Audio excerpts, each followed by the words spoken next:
بسم اللہ الرحمن الرحیم۔ خیانت اور چوری کرنے والا شخص دنیا اور آخرت میں اپنا ہی نقصان کرتا ہے۔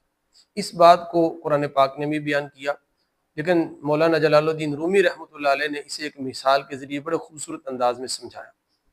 آپ فرماتے ہیں کہ ایک شخص تھا پہلے زمانے میں جو گل خوار تھا، مٹی کھانے والا تھا۔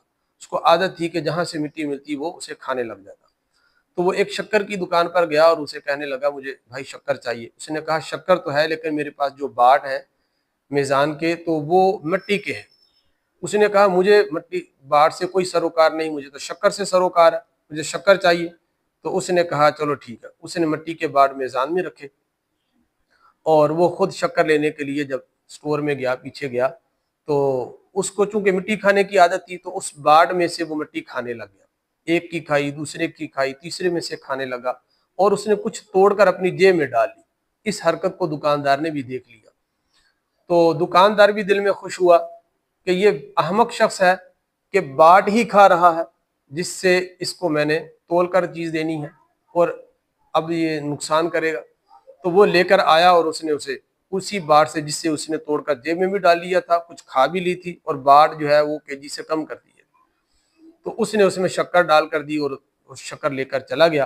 اور وہ خائن بڑا خوش تھا کہ دیکھو میں نے شکر بھی لے لی پوری اور میں نے جو ہے وہ مٹی بھی کھا لی اور انجوائے بھی کر لی، حالانکہ اس نے اپنا ہی ڈبل نقصان کیا تھا۔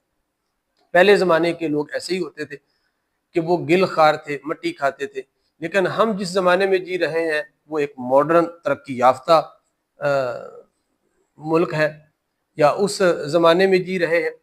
تو آج کا جو میزان ہے وہ لوہے کے جو باٹ ہوتے ہیں وہ لوہے کے ہوتے ہیں یا الیکٹرک میزان آگے ہیں، اس میں سے نمبر ہی کم کر دیے خیانت کے لیے، یا باٹ میں سے ہی پہلے ہی سے کم کر دیا، یا اس کے نیچے سے کوئی ایسی چیز لگا دی کہ وہ کم ہو جائے۔ لیکن جو گاہک ہیں وہ بھی بڑے سمجھدار قسم کے ہیں کہ وہ بھی ایسے کرتے ہیں کہ پھر وہ چیز لیتے ہیں اور چیز لے کر پھر وہ بل ہی نہیں دیتے، ادھار لے گئے اور پھر ادھار لے کر کھاتے رہے اور پھر کہا کہ بھائی وہ تو پیسے تو ہے ہی نہیں۔ تو اس طرح بھی کرتے ہیں۔ تو آپ فرماتے ہیں کہ ایک شخص تھا، وہ مٹھائی کی دکان پر گیا اور مٹھائی کی دکان پر اس نے جا کر پوچھا کہ بھائی برفی کا کیا ریٹ ہے؟ اس نے کہا 1000 روپے کلو۔ تو اس نے ایک ڈبہ تیار کیا اور اسے دیا۔ اس نے کہا کہ یہ گلاب جامن کتنے کا ہے؟ اس نے کہا وہ بھی 1000 روپے ہے۔ اس نے کہا کہ وہ یہ مٹھائی کا ڈبہ رکھ لو، برفی رکھ لو اور مجھے گلاب جامن دے دو۔ اس نے کہا کوئی بات نہیں۔